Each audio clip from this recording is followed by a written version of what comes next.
I'm sure the question, okay, Mr. Chair, I'm sure the question of whether the zero budget, because your GOCC anyway, will affect the services. And I read the statements both of the president and CEO of PhilHealth as well as the health secretary that it will not in any way affect. But with that statement, it would not encourage the president or Congress, assuming, because we don't know whether we will have to, both houses will have to reconvene if it will be called for a special session, or whether something will be done just in the executive on what is legally possible for them to amend it without violating the law.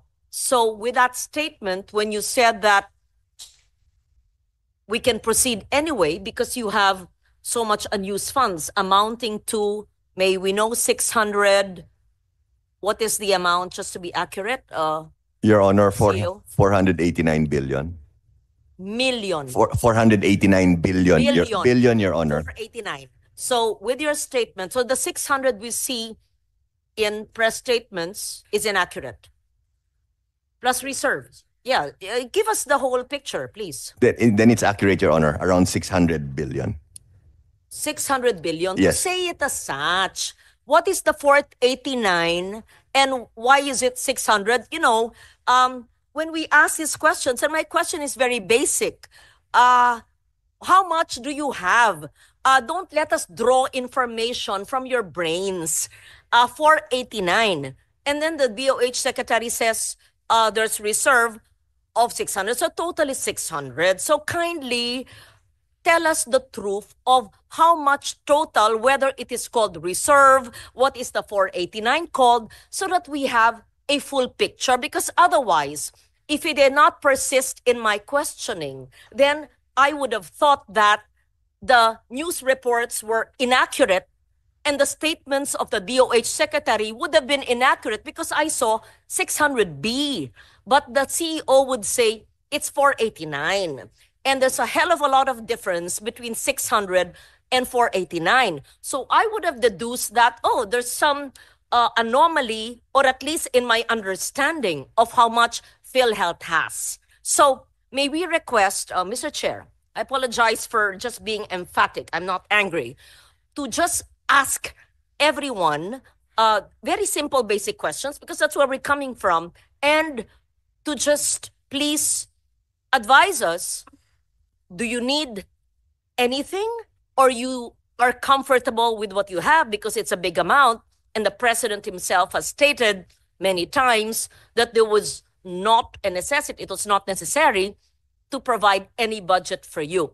In short, meron bang ni isang mahirap na Pilipino na maaapektuhan sa pag-zero ng allocation sa PhilHealth budget? And kindly give us the definition of the 489 and the whole 600. What is the difference? Reserve. What is a 489? If the balance is reserve, what is a 489? Yeah, in simple terms. Thank you. Your Honor, apologies for the miscommunication. If I can allow my Sir Renet Limsiaco, our Head of Finance, to give you the details po of the funds. Thank you, Your Honor, Mr. Chair. But Mr. Chair, if this was already put on record earlier, then I submit, then I will just look at the records. But if the 600 detailed of the funds was not yet given on record, that's important to us. Iba ang 600 sa 489. Ano ba talagang exact, no, I mean, anong exact amount ng inyong reserve fund? 600, may lumalabas na 600, sabi niyo 489. That's why, Mr. Chair, I had to correct them because when I talked to the CEO just now, he said 489 and the DOH secretary said 600 and the reports in media to the public is 600.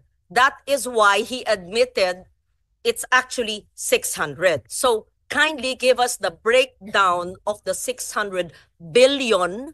And if the difference between 600 and 489 is reserve, how do you determine what is reserve? What is the reserve definition of terms used for? What is a 489? And give us the breakdown, please. And in what bank is it deposited? What kind of a deposit is it? Is it a time deposit? How much is the interest? And where does the interest go? So what is the principal? What bank? Who's account officer in charge? Are these several banks? What is the, give us the details of the 600. Is it 600B? 600.1001? I mean, ano ba? Detalya po. The Filipino people need to know. And my second question would be, meron ba ni isang Pilipino na maaapektuhan dahil siniro? Hindi kami ha, wala ako sa BICAM ha, na siniro ang PhilHealth. At yung mga, pangatlong tanong, yung mga ospital at mga serbisyo na umaangal sa amin dahil kami ang nasa field na marami raw babayaran ang PhilHealth sa kanila, bakit nyo para naman kayong may rubber band sa mga pockets ninyo na may pera ayaw ilabas? Hindi nyo pera yan ha. Kayo'y empleyado ng gobyerno, parang tayong lahat ha. Babayaran nyo dapat in a timely manner lahat ng mga kinauutangan ninyo. That's fiscal discipline. I think your background is finance.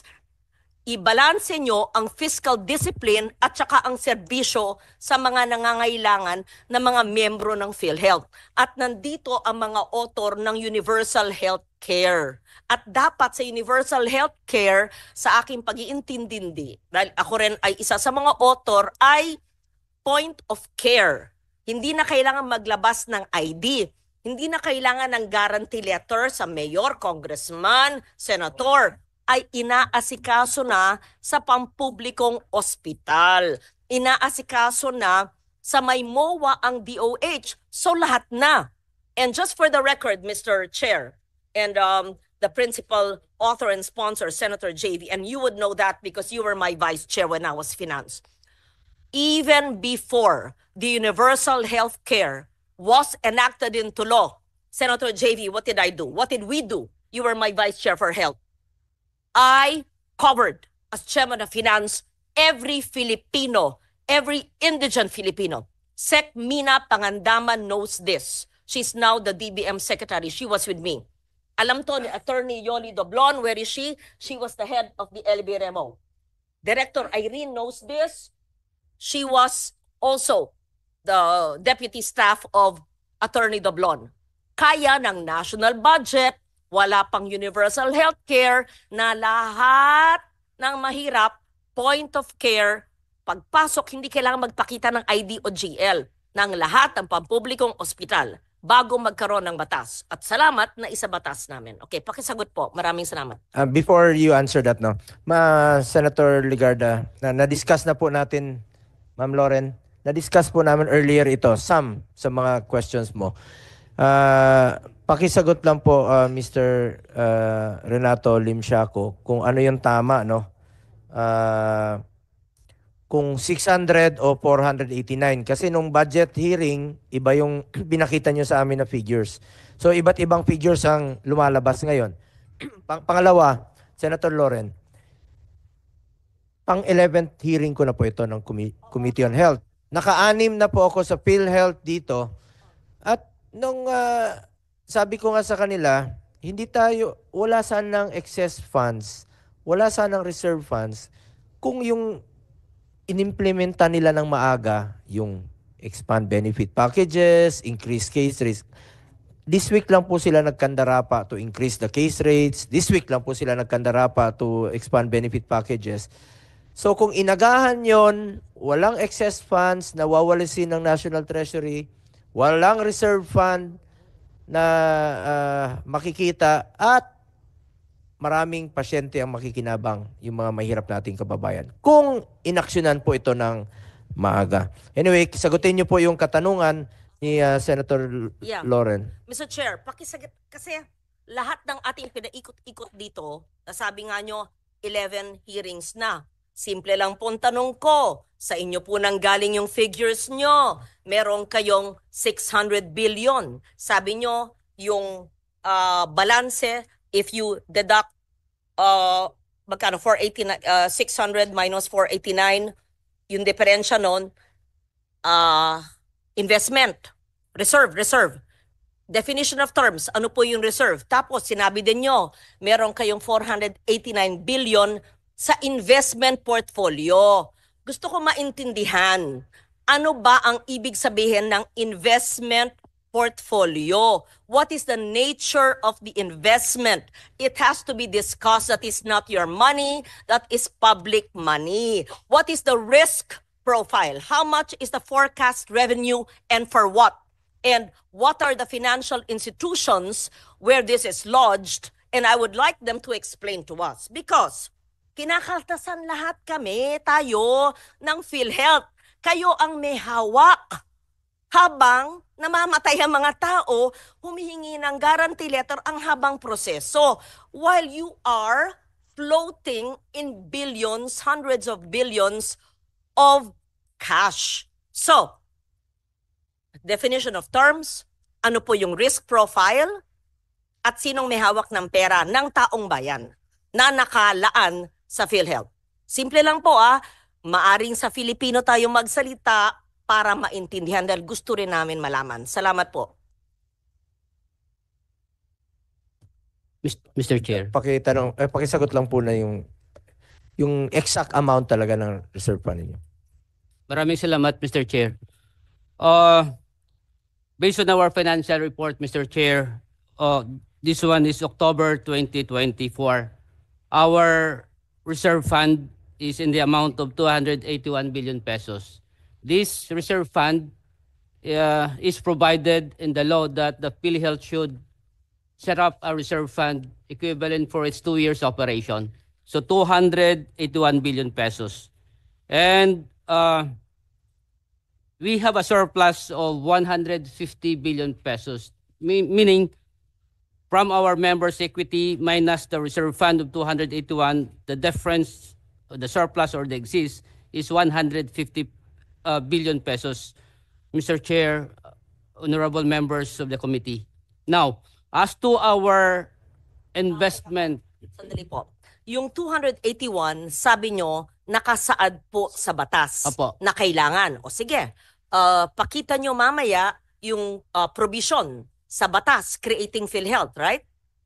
Or the universal healthcare, which? Opo. Which? Ano opo? Dalawa po. The batas, yung batas creating PhilHealth or the universal healthcare law. Hindi po opo. Ano po sa dalawa? Ang nagsaad sa batas.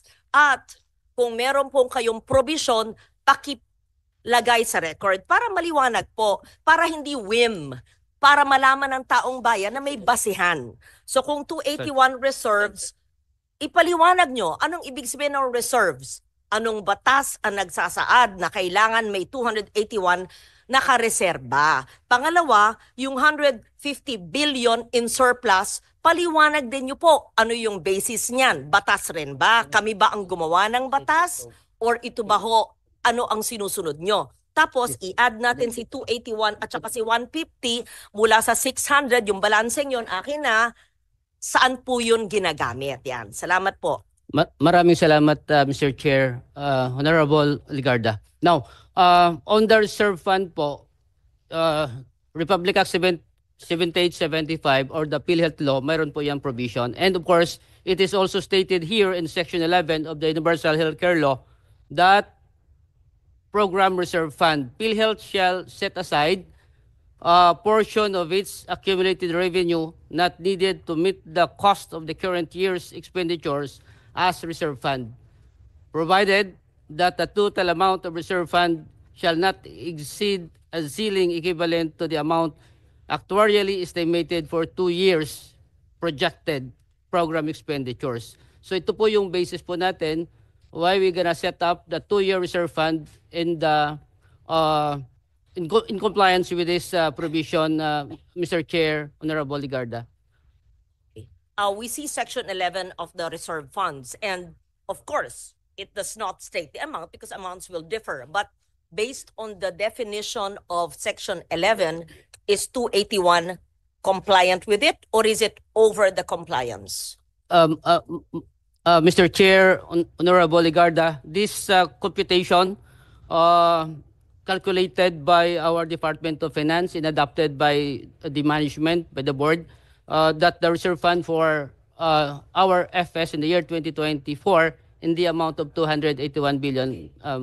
Proceed po with 150 surplus. Define po, pakipaliwanag po ano ang surplus. Ang pagkaintindi namin ng surplus ay extra, sobra. Okay. So reserve, surplus, may 431 billion pa kayo.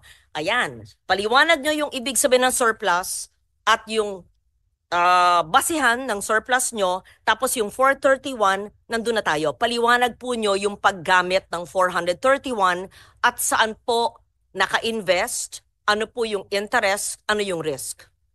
Thank you.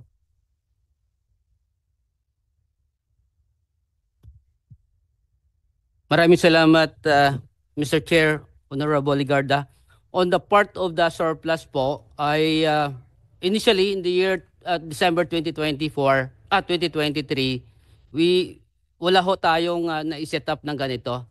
The initial that we have reserved ay 464 billion pesos. Now, with that computation of the EOF and adopted by PhilHealth, so yung sobra doon ay yun ang tinatawag natin na surplus. Now, for year 2024, sa beginning balance, in-add natin po yung income of PhilHealth na as September mayroon ho tayong 46 billion.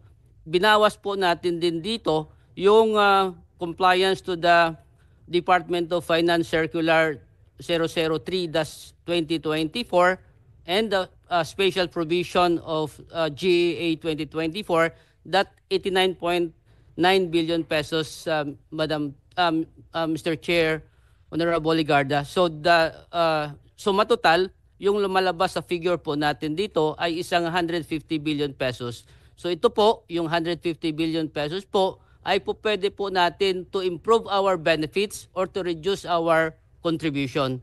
So this is the reason why, Mr. Chair, Honorable Ligarda, that in the year 2025, our board approved already our budget in the amount of 284, sourced out from the following, Mr. Chair, Honorable Ligarda, from the direct contributors of 203 billion, and from investment of 20.7 billion, and our surplus as of October 31, 2024 of 150 billion.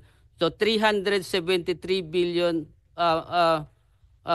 Mr. Chair, Honorable Ligarda, is our source of income in our COB, Corporate Operating Budget, in the year 2025, approved by the board of the amount of 284.1 billion, Mr. Chair, Honorable Ligarda po.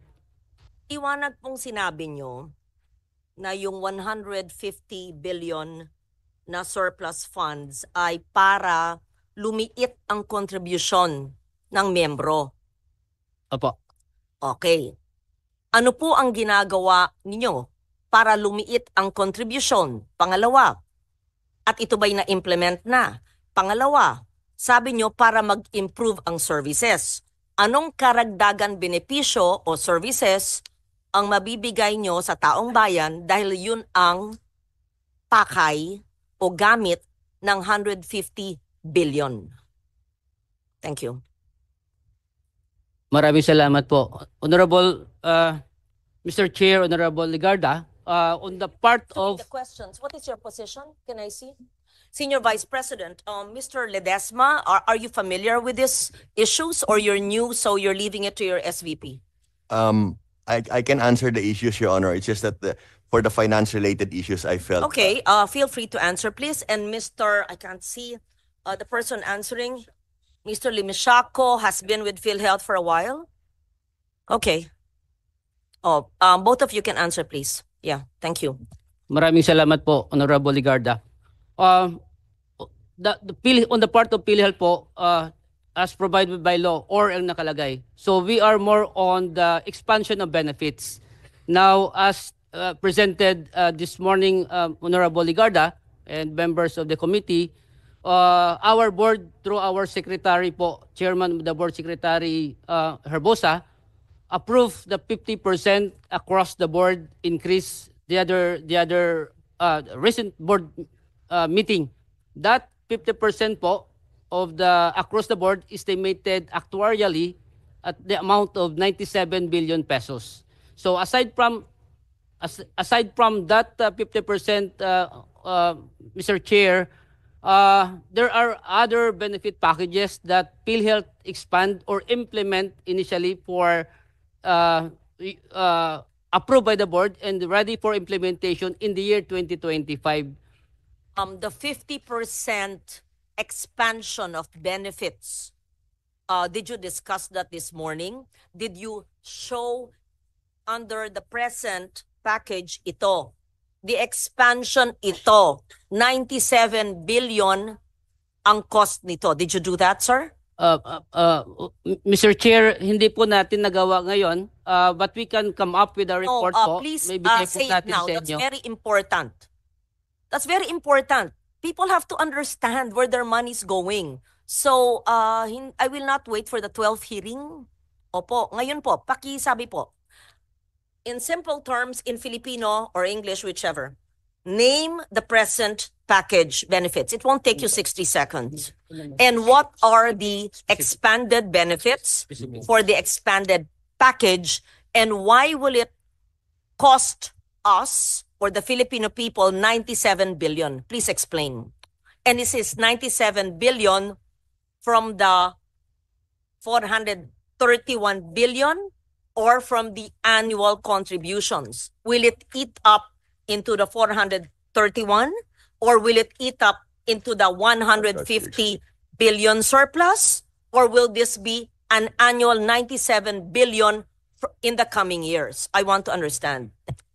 Mr. Chair, Madam Senator, I just want to mention, no, to add what Sir Net mentioned earlier. So we did a 50% increase 2 nights ago during our last board meeting chaired by Secretary Herbosa. Last February 14 of this year, Mr. Chair, we also did a similar 30% increase almost across the board. So we did a 30%, Mr. Chair, Madam Senator, on February 14, and we did an additional on top of the 30, 50% 2 nights ago. So for a total, Madam Chair, of 80% increase. Sa screen. O yan, yung kanina, pakibalik po. So gusto namin makita yan. Nung Pebrero, 30% increase for case rates. Tapos, nung Abril, ang ibig sabihin yan, sinakop na ang breast cancer. Tama ba yung aming intindi? At saka yung mga nakalista dyan? Actually, Madam Chair, correct. Madam Chair, if I can mention very quickly, when we say increase almost across the board, that means almost, we have a total of 9,000 case rate packages, Mr. Chair. So when I say almost across the board, halos lahat po ng 9,000 po nakasakop doon. So Ibig sabihin yung 9,000, what are you referring to? we have different cases or case rate packages. Iba-iba po yon. Ang total niyan po, 9,000. So pag sinabi po namin almost across the board or across the board, sakop po lahat po yung 9,000 na yan po.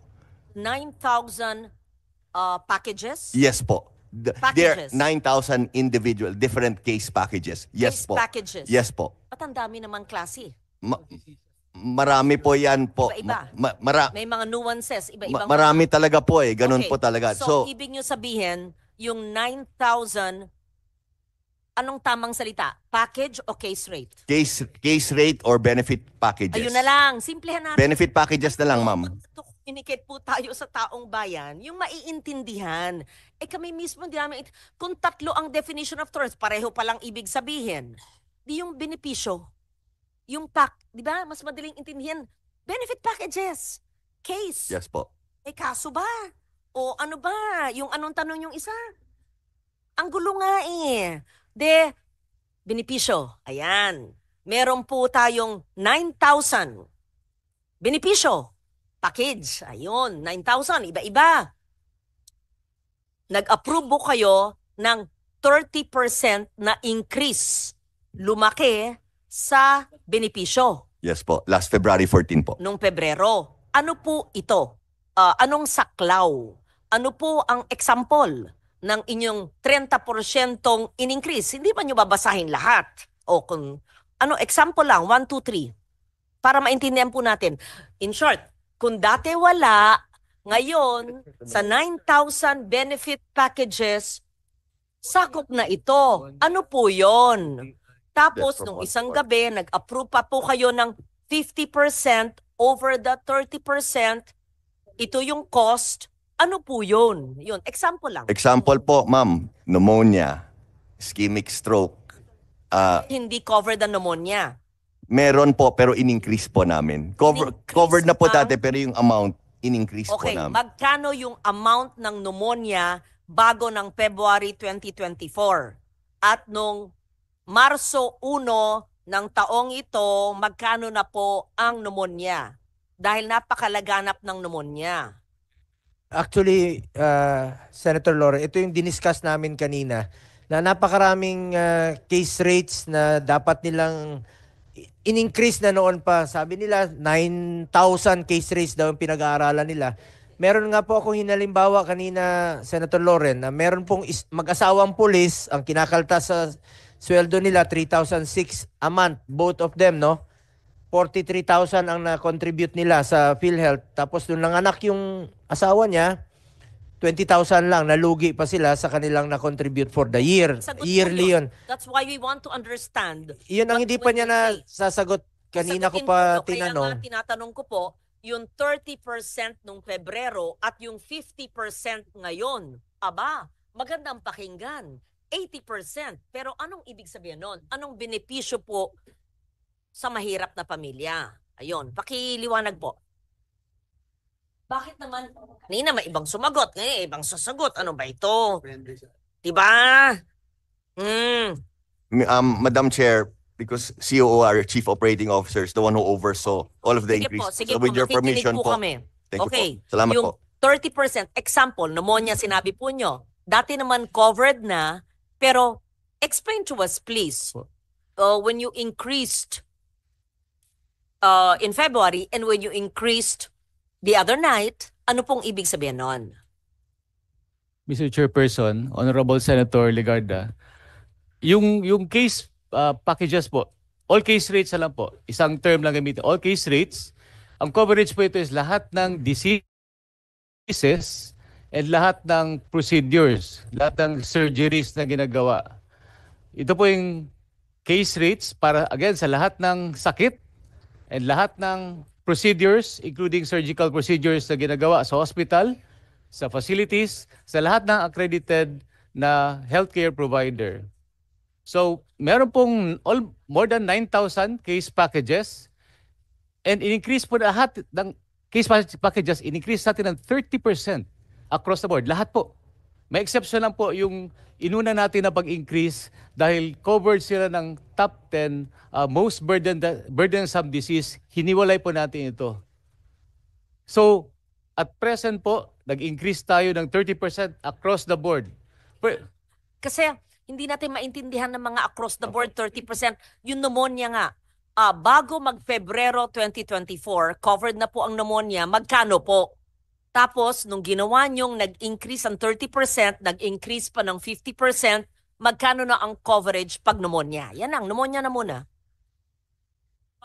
Opo. For example po, yung pneumonia is 10,000 ang coverage po ng PhilHealth. For example, 10,000. Pag-implement po natin ng 30% across the board, including pneumonia, nag-increase po tayo ng 3,000 sa 10,000. So, naging 13,000 po. So, nag-increase po tayo ng 50%. It's 50% of the 10,000 or 50% of the 13,000? 50% of the 13,000 po. So, naging 19,500 na po. Almost double po. This will apply to all government hospitals, whether national, DOH retained, or LGU hospital, Lahat right? po ng accredited ng PhilHealth. Maski na pribadong ospital, basta accredited ng PhilHealth. So ang pneumonia po, 19,000. Example lang po yung para klaro po yung computation. Yes, example. Sabihin natin, heart. Ayan, cardiac issue. Magkano po? Bago mag-Pebrero at saka Disyembre. Ano po ang coverage? Sa ngayon po, wala pa akong detalye kung magkano po yung exact na amount na coverage. But then, ganun din po ang application. Give kung ano pang saulado nyo. Maski anong sakit. Gusto namin makita yung diferensya. On the screen po, Senator, hindi po, ito po yung sinasabi natin na hindi kasali sa across the board. Dahil po ito, na pag-aralan natin per disease or illness. For example po, yung breast cancer, na-increase po natin yan, yung package niya, na-increase natin to 1.4 million.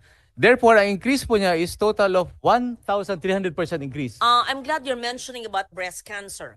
Does that mean that every female, even male, kasi ang lalaki, di ba? Dr. Herbosa, pwede rin. So, ibig sabihin, ang mammogram, breast ultrasound, or chest CT ay covered po ng PhilHealth sa maski anong ospital. Libre po Covered po ng PhilHealth Covered po. However, Honorable Senator Ligarda, May however kayo. Opo, Sige, opo. ano po yun? yung breast cancer po, kino-cover po siya ng Z package. Meron tayong tinatawag na Z package sa mga contracted hospital. So hindi po, kasi po hindi po lahat ng hospital na accredited ng PhilHealth kaya po mag-provide ng services to treat cancer. Marami po kasing services. Opo. Ito ba'y scanning, maski wala ka pang cancer, pwede po sa annual checkup? Or pag may cancer ka na, yung treatment lang po? Honorable Senator, yung scanning po is covered na po siya ng konsulta under the primary care. Opo, covered po siya. Scanning meaning breast ultrasound, Yes po. mammography, Yes po. or chest CT. Opo. Sa konsulta package, kasi nag-increase din sa bawat Pilipino. Totoo po, Opo. a-announce ko yan Opo. So, lahat, a-announce ko sa aking Facebook page ngayon, lahat ng kababaihang Pilipino na member ng PhilHealth, meron ba bang hindi member? Dapat universal healthcare, member na lahat, Tama diba? po, dapat So, lahat po. of the 114 million Filipinos, all Filipinas can go to any hospital that's accredited with PhilHealth and all government hospitals and do their breast scan, mammography, and ultrasound, breast ultra. Huwag ako mapahiya, sasabihin ko po yun However, Sa konsulta program po natin ini-implement ito. Ano po? Sa konsulta program, Oh, meaning doon po sila dapat pupunta sa konsulta accredited provider po. Ito pong tinatawag natin na breast screening, Yeah. breast ultrasound, and mammogram. basta Covered po may ito. mammogram machine. Opo, libre po. Siyempre naman, paano magpapacheck up kung wala yung makina? Opo. So, lahat naman po ng ospital na may mammogram machine, libre na po. Opo. Hmm? Pero sabi nyo, yung mga accredited sa konsulta.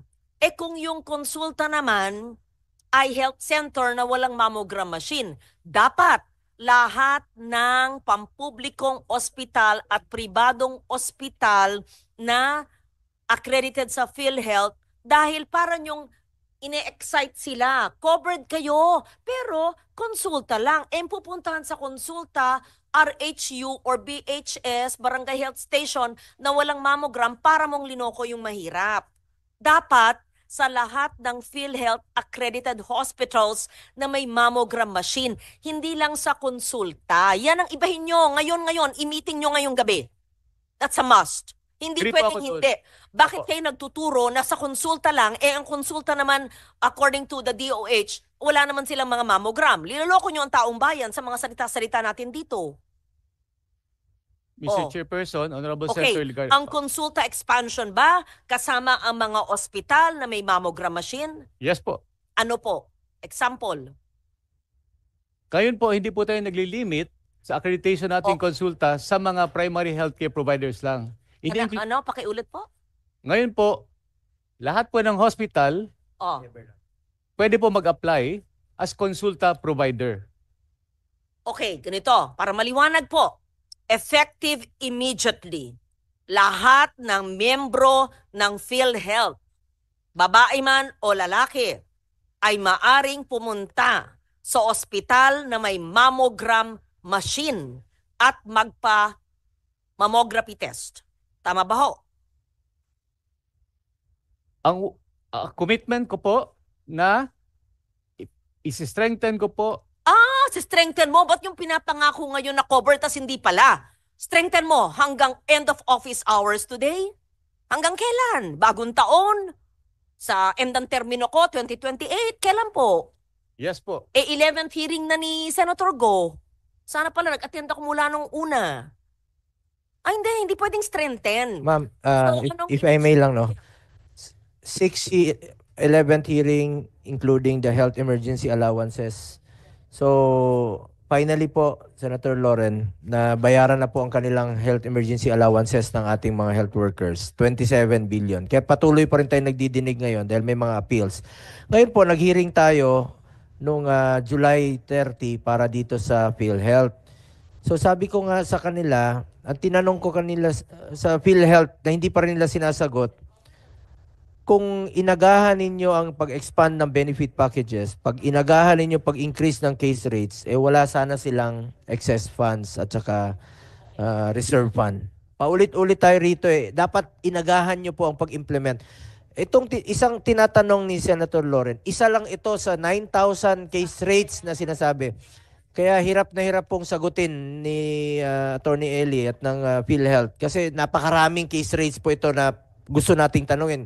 Gusto ko nga tanungin kanina, hindi pa nga nila nasasagot hanggang ngayon Marami akong tinanong kanina na hindi pa nila nasasagot. Naabutan na lang ako ni Senator Loren. Hindi nyo pa rin nasasagot. Pasensya na kasi I'm trying to help the committee as well. And please, wag po nating i-adjourn ito aside from session and we can continue up to Christmas.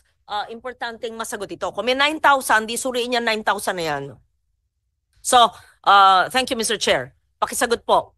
So, hindi pa. So, wag natin ipangako. Sa strengthen pa. Kailan nyo po mapapangako yung inyong strengthening of one of the 9,000 case rates for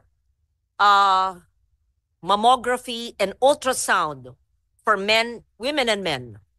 Kailan po? Honorable Senator Ligarda, Mr. Chairperson, ang pinag-uusapan po natin dito, yung pag-accredit po ng mga hospital as consulta provider. No, those already accredited. Pwede po. Covered po ang breast. Scanning po ito. Wala pa siyang cancer, On the private side po, voluntary po kasi yung pag-apply for accreditation ng konsulta as consulta provider. On the government side naman, decision po ng head or chief ng hospital kung magpapa-accredit po sila as consulta provider. On the part po ng PhilHealth, gusto po namin lahat. Lahat dapat accredited. Para tayong paikot-ikot Opo. Biniblame nyo nga naman ng DOH. Biniblame na naman nyo yung private sector na ospital. You mean kailangan sila mag-register sa inyo bilang konsulta provider? Kung sila naman ay may MOA na po sa PhilHealth, ano ba iba pa yung qualification na maging konsulta provider? Ano pong differentiation nun? May Mr. babayaran Chairperson. silang karagdagan sa PhilHealth? Honorable Senator Ligarda, yung primary care benefit package po, available na po yan sa mga hospital. Okay, let's simplify. The primary care package, does it include breast imagery, mammography? Opo. It does. Opo. For all private and government hospitals accredited by PhilHealth. Yun nga po ang in-explain ko, Senator, na hindi po lahat ng hospital accredited under konsulta. Kung ako po ang tatanungin nyo, gusto ko po lahat accredited para lahat ng What's hospital. the difference? May I understand, there are accredited hospitals with PhilHealth that are not accredited with konsulta. Ano ba tong konsultang racket na ito? If I may po, Mr. Chairperson, Senator Legarda, yung konsulta po is a facility that provides primary care services.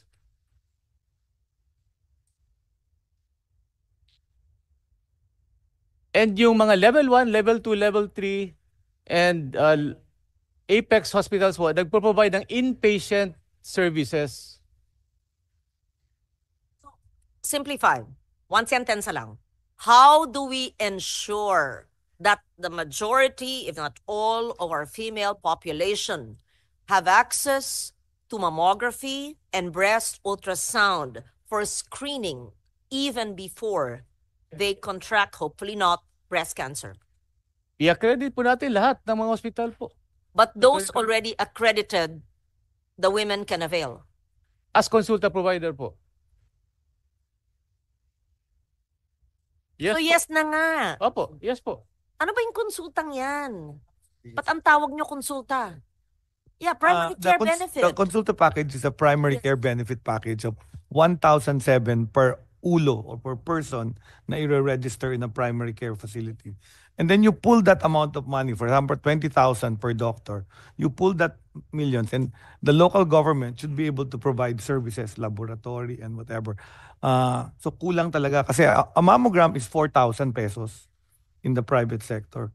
Maybe in the public sector, makuha mo libre kung indigent ka. Pero sa private sector, magbabayad ka minimum 4,000. And every woman, every Filipino woman at age 40 needs one every year. So gusto ko lang at least, I am with you, ma'am. Alam ko yung Oh, gusto na. po nyo, iniintindi ko lang si PhilHealth, magulo sila kausap. Ano ba talaga ang maaaring i-avail po ngayon as we speak ng gustong mag-breast screening? Yung mga konsulta, may konsulta package na ospital, pribado man o panggobyerno na accredited ng PhilHealth. At ito ba ho ay marami? At yung mga ospital ba ito ay meron pong mga makina? Or baka naman yan ang mga walang makina, wala tayong sinasabing pwede nilang i-avail. Honorable Senator Legarda, at present po, meron tayong 2,900 accredited consulta providers Okay. over the So country. meron. Apo. Yun nga, sa 2,900, ilan na may mammogram? Hindi po lahat. Hindi Kaya po lahat nga, may mammogram. Ilan nga dun? I assume po na lahat capable dahil accredited, Okay, I will let you go on that. Please give us the list of all PhilHealth accredited medical institutions, hospitals that have consulta packages, that have working machines for breast screening. We'll submit. Post it Honorable on your Senator. Facebook page and any PhilHealth member can avail. Tama po? Okay. At ang advokasya po natin, lahat sana magmembro. Ganun ba ho? Opo. Magmembro. Yeah, Marestrado. Okay, next. We now proceed with the increase in your 150 billion that you said will increase the packages. So 30%. Okay. Then the other night, someone said, the CEO said that you increase it by 50% more, right? Which will cost you 97 billion. Who will answer the question? What is this 97 billion? Will it come from the 150 billion that we're talking about, which is part of your 600? Or is it going to be part of your annual collections so that it will be covered? So that we understand, sir.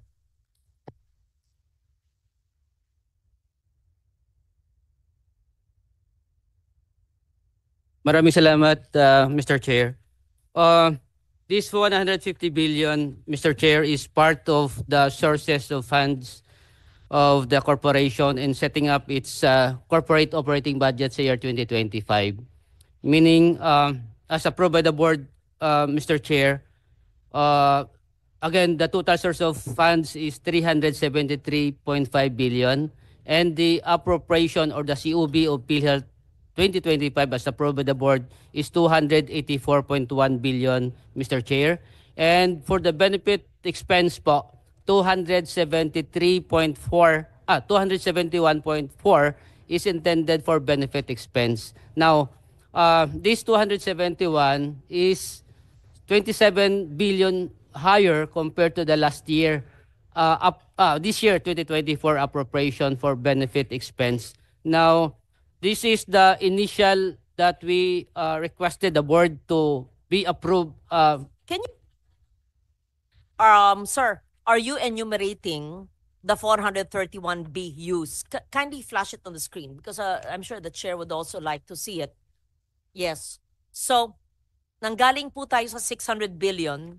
Sinabi po nyo ayon sa batas, creating PhilHealth Law, PhilHealth GOCC, na may 281 ayon sa batas kailangan reserve. Sige na.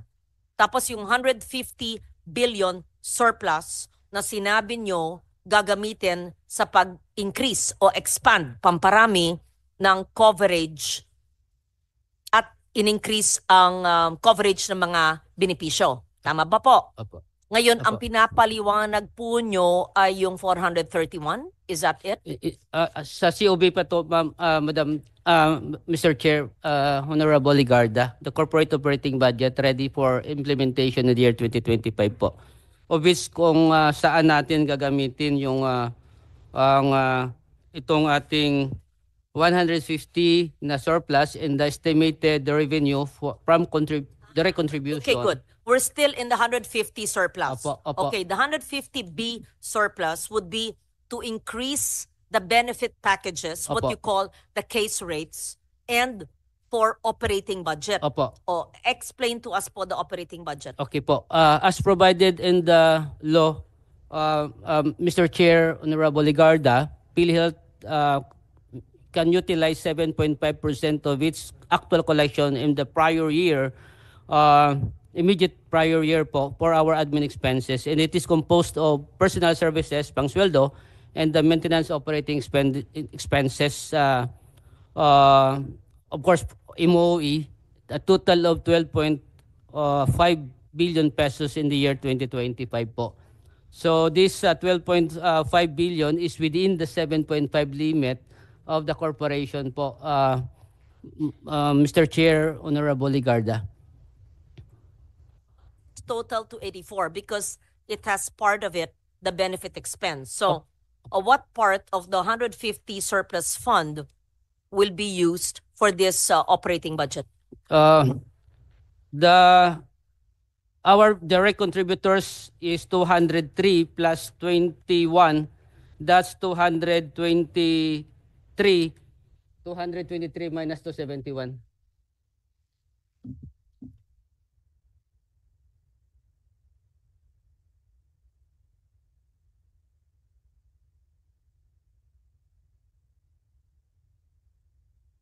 $271 minus 223.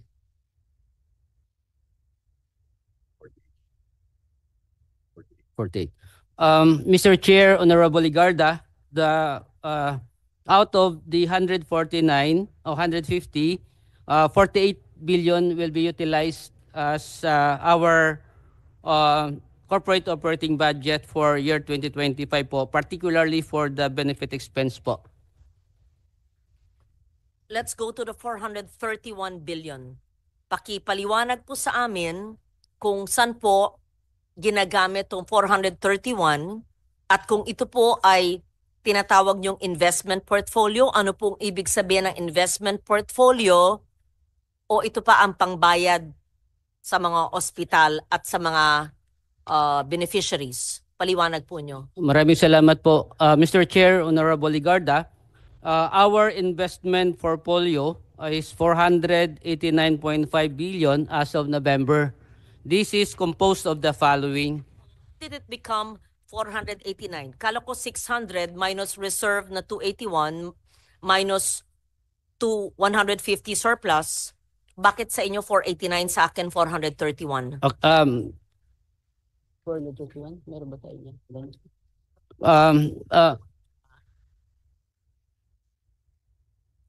400. Sa inyo nang galing yung figures just now. 600, then 281 reserve, 150 surplus. That's Okay. 431, right? Yes po, Mr. Chair, Honorable Ligarda, that's our members' equity reserve fund plus the excess or the surplus, which we discussed a while ago, that 150 being used in the year 2025 as one of the sources for our corporate operating budget. Now, I am going to go to the asset side and discuss our investment portfolio and our assets. Now, as of We talking about 431 or 489? okay. Again, we will be discussing now, ma'am, the 489.5 as our investment portfolio na po tayo. Okay. Are we ako simple lang. 600, 281, 150 ang balanse for 31. Yun pong hinihinging kong utilization nyo, anong tawag sa pondong yan, saan pwede legally gamitin. Pero ang sabi po nyo, 489, which is which po? Okay po. Okay po, ma'am. Again po, ma'am, the surplus 150 and the reserve is 281, that's 431. That is part of our members' equity. Now, let's proceed.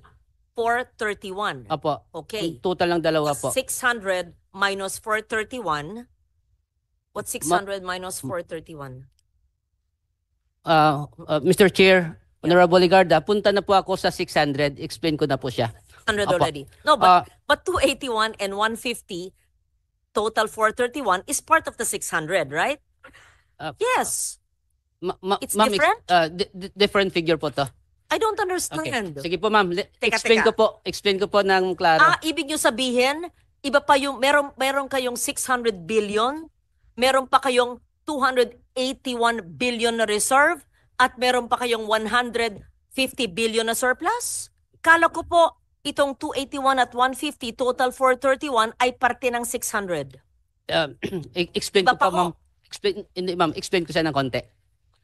Go ahead. Sige, Sige, pa-explain kasi nalilito na kami. Kaya Iba kailangan yung ko po sinasabi ipapaliwanag. iba yung nababasa namin, iba yung sinabi mo sa plenary, iba rin po yung sinasagot nyo rito. Opo. Sige Ano, po. para sa kaalaman po ng mga kababayan nating nakikinig at nangangamba sa kanilang benepisyo mula sa PhilHealth, paliwanag mo po ano yung 600 billion, kung parte ba itong 431 o 489. Okay po. Paki-simplify lang po. Yes po. Wag nyo pong lituin ang ating mga kababayan. Yes po.